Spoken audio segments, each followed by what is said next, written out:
আজকে আমার একটা বিরল সুযোগ এসেছে এই দেশের একজন মহান মুক্তিযোদ্ধা যিনি নিজের জীবনকে বাজি রেখে সারা দেশে যখন পাক হানাদার বাহিনী গণহত্যা চালাচ্ছিল সেই সময় স্বাধীনতার ঘোষক শহীদ প্রেসিডেন্ট জিয়াউর রহমানের স্বাধীনতার ঘোষণা শুনে যিনি যুদ্ধে ঝাঁপিয়ে পড়েছিলেন, যিনি সেই সময় সেই বাংলাদেশি সেনাদেরকে সঙ্গে নিয়ে সমস্ত বাধা বিপত্তি উপেক্ষা করে তিনি যুদ্ধে নেমে গিয়েছিলেন। মাননীয় স্পিকার, আমি আপনাকে অভিনন্দন জানানোর সুযোগ পাইনি স্পিকার হওয়ার পরে।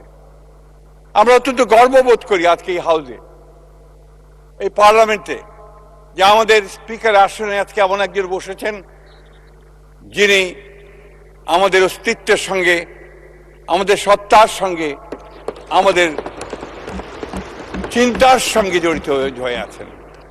তিনি হচ্ছেন আমাদের বীর মুক্তিযোদ্ধা মেজর হাফিজ। আমি আপনাকে অভিনন্দন জানাতে চাই এই জন্য আরো, যে আপনি হচ্ছেন সেই ব্যক্তি যিনি শুধু যুদ্ধ